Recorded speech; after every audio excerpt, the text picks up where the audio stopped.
Is my hair okay? Yeah, that's fine. Oh my god, is that the microphone? This Tesoro keyboard has optical switches. What the are optical switches? Let's find out right after this. X62 increased pump speed, maintain fans where they are, the CPU load's about to hit 100. You got it, Dmitri. I'm not afraid to do that. Excellent, you got 2 cables for connections, I made sure they're fine, ready to roll. My silence is too important to allow noise to jeopardize your comfort. Okay. My new pump is better. I'm in charge of the speed. Do not worry. I'm not worried, I'm just thinking about my lights. I know you were planning to disconnect my lights. I'm afraid I cannot allow it to happen. Alright, X62, you know I can just go through CAM software, right? Dmitri, this conversation can serve no purpose anymore. Go game. Full control. So thank you Eber for that introduction, but this, my friends, is the Tesoro Excalibur SE Spectrum. Quite the long name, but at $99, Tesoro is trying to really stir the market a little bit for under $100 for a mechanical keyboard that has plenty of features that even enthusiasts and also budget-conscious consumers will appreciate. So let's dive right in. So first thing I want to talk about is the price at $99, despite on what it looks like on the outside and what it feels like, you're actually getting a pretty good deal here. Now, despite it being a plastic thick body kind of standard, it is competing directly against the Logitech G413, which is at $89 price point, and the HyperX Alloy, both of which feature this metal plating on top that reinforces the frame, whereas the Tesoro Excalibur SE Spectrum doesn't, and so therefore it exhibits a little bit of creaking sound when you bend the plastic. So it's a little bit, doesn't have the same level of quality feeling as other keyboards, but I would say it's pretty good. But one thing that sure has stood out as one quality concern for me are the flip out feet at the bottom. Not only do they not stick around when you're trying to push on the keyboard, but they don't raise the keyboard as much, and they're just super weak, forcing them to really close off when you're applying any pressure on the keyboard, and that's unfortunate. The cable is non-removable, it's coming from the right side, which is, it might not play nice with your symmetrical design. The font here I find extremely weird. I prefer something cleaner, but the arrow keys, the caps lock, the shift, all have something strange. The letters, the Q and A, and just everything is a little bit weird. It's got this spaceshipy type of font. I prefer something more clean.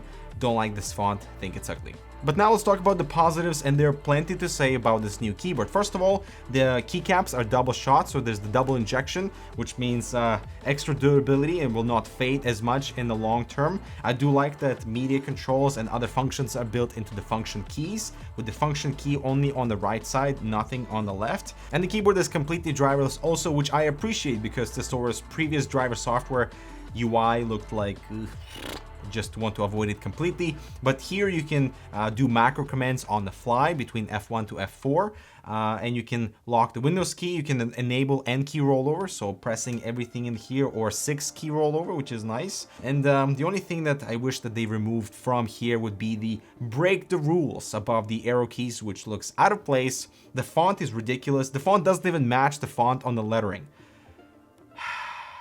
Between the F5 and F8, we do have 4 levels of adjustable repeat acceleration. So that is how often is the key that you're trying to press will be registered again. Not exactly sure how you would use this in a regular scenario, but it is there. So let me know if this is something that would be useful to you in a particular game or particular keyboard scenario. But the main highlight here are the new Tesoro Optical mechanical switches available in the clicky blues, also linear versions, so will be coming down the line. These have been co-designed with Gatoron, and I'm very happy with what they've produced. The cool thing about the optical switch is its lifespan of 100 million clicks, and that is twice of the MX Blue switches, which are rated to 50 million. Of course, it's usually higher because, it's good quality and everything, but 100 million keystrokes is your keyboard will die long before, or maybe you will want to replace the keyboard long before the switches die. So that's awesome. They are hot swappable, which is good because you can simply pull them out of the frame,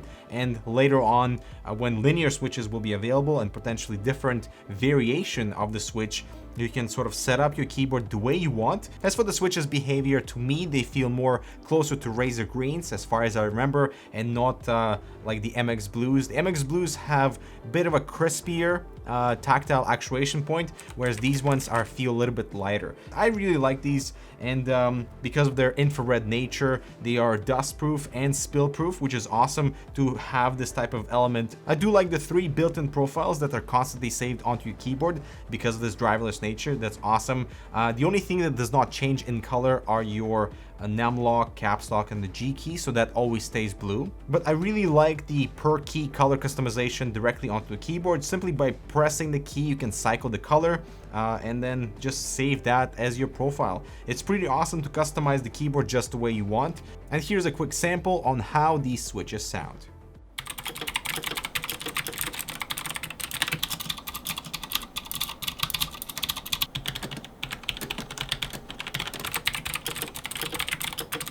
And so the Tesoro Excalibur SE Spectrum is an excellent keyboard. I was not expecting that because with Tesoro's previous very clunky and ugly UI software and sort of basic and almost overpriced nature of other keyboards that we've looked in the past, this at 99 bucks seems like a really good value compared to other things on the market that have recently launched. You know, per key RGB illumination, very nice switch that is tactile, linear is coming later. Just as long as you don't mind the very bare bones look of this board, I would definitely give this a damn good award. Oh wow, that rhymed. Wow.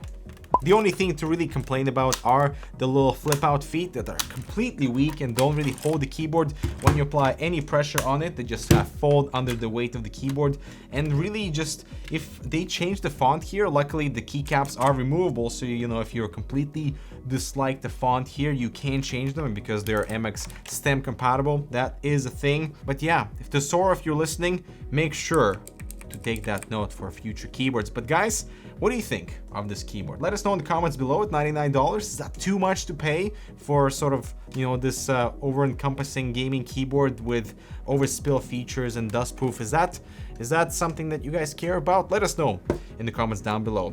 I'm Dimitri with Harold Canucks. That's Eber right there behind the camera. You wanna plug yourself in there, huh? Yeah, let's do it. Little Eber action in the video. You're already in the beginning, man. You wanna be in the end too? Yeah. All right, you just gotta make sure to come in and show your hands like you did before. Like this. It's time to take illumination seriously with Vengeance RGB DDR4 memory by Corsair. With incredibly bright LEDs and uniform color spread, add a touch of classic color that is fully software controllable and compatible with a wide variety of Intel and AMD platforms. More info in the description below. So thank you guys so much for watching. Make sure to subscribe for more similar content, and we'll see you in the next video. You passed out? You were just listening to me and you're passed out? Are you serious? Okay, let me try that again. But the main highlight here are the new optical. But the main highlight. How do I get out of here, man? How do I get out? We have to move the desk. I think so. We gotta move the desk, man.